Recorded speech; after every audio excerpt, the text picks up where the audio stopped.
Welcome to our chilling tale, The Watcher of Whimsy World, a spine-tingling horror story set in the eerie abandoned amusement park from the 1990s. Follow Jim O'Neill, a stoic security guard, as he uncovers the dark secrets lurking within Whimsy World. This abandoned amusement park, once a place of joy and laughter, now holds terrifying mysteries and restless spirits. So join us on this eerie adventure. But before we do, don't forget to like and subscribe for more spine-chilling stories and thrilling content. Now, without wasting any more time, let's jump right into it. In the heart of the 90s, amidst neon lights and grunge music, an old amusement park stood forgotten. Whimsy World, once a thriving oasis of joy and laughter, now lay silent and abandoned. Its colorful rides were overtaken by rust, and the laughter of children was a distant echo in the wind. This was where Jim O'Neill found himself, clutching a job offer that seemed too good to be true. Jim was a man of few words and fewer ambitions. He had spent years hopping from one security job to another, guarding empty warehouses and quiet office buildings. The offer from Whimsy World promised a significant raise, and though he hesitated, the idea of watching over an empty amusement park was too intriguing to pass up. Little did he know, this decision would plunge him into a nightmare beyond comprehension. Jim arrived at Whimsy World just before dusk. The sun cast long shadows over the decaying attractions, giving the park an eerie glow. The main gate creaked as he pushed it open, and he couldn't shake the feeling that he was being watched. His employer, a reclusive man named Mr. Grayson, had left a set of keys and a handwritten note in the security office. Welcome, Jim. Your shift starts at sunset and ends at dawn. Ensure the park remains undisturbed. Report any unusual activity immediately. Good luck. The note was signed with an elaborate flourish, but it did little to comfort him. He settled into the small, dusty office, equipped with old security monitors displaying grainy footage of the park. The cameras barely covered the vast grounds, and the flickering screens added to the surreal atmosphere. As night fell, Jim began his rounds. The park was a maze of twisted metal and forgotten dreams. He passed the Ferris wheel, its skeletal frame casting ghostly shadows, and the funhouse, where broken mirrors reflected distorted versions of himself. Each creak and groan of the structures felt like whispers in the dark, and he couldn't shake the sense of being followed. By midnight, Jim's nerves were frayed. He returned to the security office to check the monitors, and that's when he saw it. A figure, barely more than a shadow, moved swiftly between the rides. He squinted at the screen, but the figure vanished as quickly as it appeared. Unease settled in his stomach as he grabbed his flashlight and set out to investigate. The air was thick with tension as he made his way to the spot where he had seen the shadow. His flashlight beam cut through the darkness, revealing nothing but overgrown weeds and decaying structures. He was about to turn back when he heard a faint melody. It was the haunting tune of a carousel, playing somewhere in the distance. Jim followed the music, his heart pounding in his chest. The sound grew louder, leading him to the old carousel, its horses frozen in mid-gallop, their paint chipped and faded. The music box, long thought to be broken, was somehow playing on its own. As he approached, the melody slowed to a stop, and silence enveloped him once more. Back in the security office, Jim tried to shake off the night's events. He rummaged through the desk drawers, looking for anything that might explain the strange occurrences. Amidst the clutter, he found an old journal. Its leather cover was cracked with age, and the pages were yellowed and brittle. The journal belonged to a previous security guard named Alan, who had worked at Whimsy World in its final days of operation. As Jim read through the entries, a chilling pattern emerged. Alan had written about strange sightings, eerie music, and the feeling of being watched. The last entry was particularly disturbing. May 15th, 1985. The shadows are growing bolder. I can hear them whispering my name. Tonight, I must confront whatever lurks in the darkness. If I do not return, let this be a warning. Whimsy World is not abandoned. It is haunted. Jim's hands trembled as he closed the journal. He knew he had to find out what happened to Alan, and more importantly, what was haunting the park. The following nights were a blur of sleepless vigilance. Jim felt the presence of unseen eyes on him constantly. The shadowy figure appeared more frequently, always just out of reach. Determined to end the torment, he decided to confront the entity head-on. Armed with a flashlight and a baseball bat, Jim ventured into the heart of the park. The carousel stood silent, its music box eerily still. He called out, his voice echoing in the empty park. Show yourself. I know you're here. For a moment, there was nothing but silence. Then the air grew colder, and the shadow appeared before him. It was a man, or at least it had been once. His eyes were hollow, his face twisted in a grimace of eternal sorrow. Jim recognized him from the journal. It was Alan. Why are you here? Jim asked, his voice shaking. Alan's ghostly form flickered. I am bound to this place. The park feeds on fear and despair. It won't let me leave. Jim felt a chill run down his spine. How do I stop it? Alan's eyes seemed to pierce through him. You can't. Whimsy World is alive. It needs a watcher, someone to guard its secrets. I tried to escape, but it trapped me here. Now it's your turn. Jim stumbled back, realizing the horrifying truth. The park had lured him in, just as it had with Alan. It needed someone to guard its secrets, to feed on its fear and despair. He was trapped. As dawn approached, Jim felt the weight of his fate settle on him. He returned to the security office, where Mr. Grayson's note lay on the desk. It was no longer a welcome message, but a contract, binding him to the park. Welcome, Jim. Your shift is eternal. Guard the park, keep its secrets, and perhaps one day you will be free. The sun rose, casting a pale light over Whimsy World. Jim sat in the security office, staring at the monitors, watching the shadows move. He was no longer just a security guard. He was the new watcher, bound to the park, a prisoner of its dark allure. Years passed and the world moved on.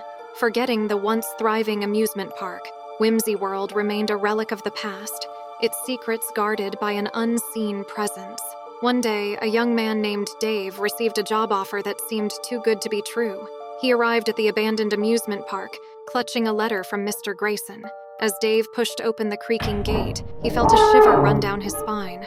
The park was silent, its rides overtaken by decay. He found the security office and a handwritten note on the desk. Welcome, Dave. Your shift starts at sunset and ends at dawn. Ensure the park remains undisturbed. Report any unusual activity immediately. Good luck.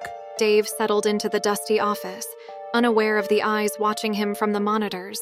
Jim, now a shadow of his former self, observed the new hire with a mixture of pity and resignation. The cycle continued, and the park's secrets remained hidden, guarded by those it had ensnared. Whimsy World stood as a monument to forgotten dreams and lingering nightmares. It thrived on fear, trapping its guardians in an endless cycle. Each new watcher came with hopes of breaking free, only to find themselves ensnared by the park's dark magic. Jim watched over the park, knowing that his fate was sealed. He was bound to Whimsy World, just as Alan had been before him and as Dave would be soon. The amusement park needed its watchers, and it would never let them go. In the heart of the 90s, amidst neon lights and grunge music, Whimsy World continued to lure unsuspecting souls into its grasp. The watchers came and went, their stories blending into the park's twisted history.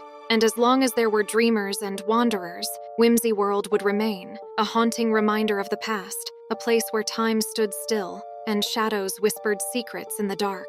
One cold night, a strange visitor arrived at the gates of Whimsy World. Dressed in an old-fashioned suit and carrying a briefcase, he seemed out of place in the deserted park. Jim, ever watchful from his post, observed the man through the security monitors with curiosity and apprehension. The man approached the security office, his steps echoing eerily in the silent park. Jim's heart pounded as the visitor knocked on the door. For the first time in years, Jim felt something other than fear. Hope. Perhaps this visitor could help him break free from the park's grasp. Jim opened the door cautiously. Can I help you? He asked, his voice trembling. The man smiled, though it didn't reach his eyes. Good evening, my name is Mr. Gray. I'm here to discuss the future of Whimsy World. Mr. Gray's presence was both unsettling and intriguing. He seemed to know more about the park than anyone Jim had ever met. As they talked, Mr. Gray revealed that he was a historian of sorts, specializing in the supernatural and the unexplained. He had heard whispers of Whimsy World's dark secrets and was determined to uncover the truth. Jim shared his story, revealing the ghostly presence of Alan and the haunting melody of the carousel. Mr. Gray listened intently, his eyes narrowing with each detail. When Jim mentioned the journal, Mr. Gray's interest was piqued. I need to see this journal. Mr. Gray said urgently. Jim handed it over, and Mr. Gray began to read. his expression growing more intense with every page. This confirms my suspicion. Mr. Gray said, closing the journal with a decisive snap. Whimsy World is not just haunted, it's cursed. The park itself is a malevolent entity that traps souls to sustain itself. Jim's heart sank. Is there any way to break the curse? Mr. Gray's eyes gleamed with determination. Perhaps, but it will require confronting the heart of the park's darkness. We need to find the source of the curse and destroy it. Mr. Gray and Jim set out into the park, guided by the historian's knowledge and Jim's intimate familiarity with the grounds. They passed the Ferris wheel, the fun house, and the carousel, each a silent witness to the park's dark history. Mr. Gray seemed drawn to the old roller coaster, a towering structure that loomed over the park like a skeletal sentinel. The curse likely originates from the roller coaster. Mr. Gray explained. It was the park's main attraction, and I believe it holds the key to understanding what happened here. As they approached the roller coaster, the air grew colder, and an oppressive silence fell over them. The tracks, once gleaming with excitement, were now rusted and twisted. They climbed the creaking stairs to the top, where the first car sat frozen in place. Mr. Gray examined the car closely, his fingers tracing strange symbols carved into the metal. These symbols are ancient. They were used in rituals to bind spirits and create powerful wards. Whoever built this roller coaster intended it to trap souls. Jim shivered. What do we do now? We must perform a counter-ritual. Mr. Gray said. It will be dangerous, but if we succeed, we can free the trapped souls and break the curse. Mr. Gray instructed Jim to gather specific items from around the park. A shard of mirror from the funhouse, a piece of the carousel's music box, and a rusted bolt from the Ferris wheel. Each item represented an element of the park's dark past and was crucial for the ritual. They returned to the roller coaster with the items in hand. Mr. Gray arranged them in a circle and began to chant in a language Jim couldn't understand. The air crackled with energy, and the symbols on the roller coaster car began to glow. Suddenly, the ground shook, and a deep, rumbling voice echoed through the park. You cannot break what was meant to be eternal. The voice was filled with malice, and Jim realized it was the park itself speaking. Shadows rose around them, forming the twisted, ghostly figures of those who had been trapped. Alan's figure appeared among them, his eyes pleading for release. Mr. Gray's chanting grew louder, more insistent. The shadows writhed and screamed, but they couldn't penetrate the circle of items. With a final, thunderous shout, Mr. Gray completed the ritual. A blinding light enveloped the roller coaster, and the shadows were torn apart, their anguished cries fading into nothingness. When the light faded, the park was silent once more. The oppressive feeling was gone, and the air felt lighter, freer. Alan's figure stood before them, no longer a shadow, but a peaceful, ethereal presence. Thank you. Alan said, his voice soft and grateful. You have freed us all. Jim felt a weight lift from his shoulders. Is it over? Is the curse broken? Alan nodded. The park's hold is gone. We can finally move on. As Alan and the other spirits faded into the light, Jim turned to Mr. Gray. What happens now? Mr. Gray smiled, a genuine warmth in his eyes.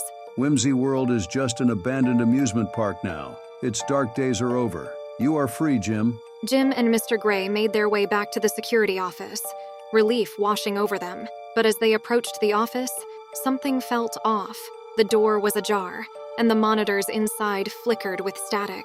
Jim's heart sank as he realized the horror was not yet over. Mr. Gray's expression darkened. Something's wrong. Inside the office, a figure sat at the desk, facing away from them. Jim's blood ran cold as he recognized the shape. It was Mr. Grayson, the reclusive employer who had hired him. Mr. Grayson turned slowly, his eyes glowing with an unnatural light. You think you can escape so easily? Mr. Gray stepped forward, his voice firm. The curse is broken. You have no power here anymore. Mr. Grayson laughed, a hollow, echoing sound. The curse is part of me. As long as I exist, so does the park's darkness. Jim felt despair claw at him. What do we do now? Mr. Gray's eyes narrowed. We end this once and for all. With renewed determination, Jim and Mr. Gray faced Mr. Grayson. The office seemed to warp and twist around them, the park's malevolent energy trying to reassert itself. Mr. Grayson rose from the chair, his form shifting and flickering with dark energy. You cannot defeat me, he snarled. I am eternal. Mr. Gray held out the journal, its pages glowing with a soft light. This journal holds the memories of those who suffered here. Their pain, their hope, their strength. It's more powerful than you realize. Mr. Grayson recoiled as the journal's light intensified. No, this cannot be! Jim stepped forward, adding his voice to Mr. Gray's. This park doesn't need to be a place of fear and darkness. It can be a place of peace and memories. The light from the journal grew blinding, enveloping Mr. Grayson. His form twisted and shattered, his screams echoing into nothingness. As the light faded, the office returned to its normal state, and the monitors displayed only static. Mr. Gray lowered the journal, his face etched with exhaustion. It's over, for real this time. With the final confrontation over, Whimsy World was truly free from its dark past. The park stood silent and empty, a relic of a bygone era. Jim, no longer bound to his role as a watcher, stepped out into the sunlight, feeling the weight of years lift from his shoulders. Mr. Gray gave him a reassuring pat on the back. You did it, Jim. You broke the cycle. Jim nodded, a sense of peace washing over him. What will you do now? Mr. Gray smiled. There are always more mysteries to uncover, more stories to tell, but for now, I think I'll take a break. As they walked away from the park, Jim looked back one last time. Whimsy World was just an empty amusement park now, its secrets laid to rest. He felt a sense of closure, knowing that the darkness had been banished and the spirits freed. For the first time in a long time, Jim felt hopeful about the future. The 90s were a time of change and new beginnings, and he was ready to embrace whatever came next. With Mr. Gray by his side, he knew he could face anything. As the sun set over the horizon, casting a golden glow over the park, Jim walked into the future, leaving the past behind, a testament to the enduring power of hope and determination. And so, our journey through the haunted corridors of Whimsy World comes to an end. Jim O'Neill, our brave yet weary guard, has finally broken free from the park's sinister grasp, leaving behind the shadows and secrets that once thrived in the darkness. The curse is lifted and the spirits are at peace, but the memory of Whimsy World's eerie allure will linger in our minds. Thank you for joining us on this chilling adventure. If you enjoyed this story and want to hear more tales of suspense, horror, and the supernatural, be sure to hit that subscribe button. Don't forget to like and share this video, and leave your thoughts in the comments below. Until next time, stay curious, stay brave, and always keep an eye out for the unexplained.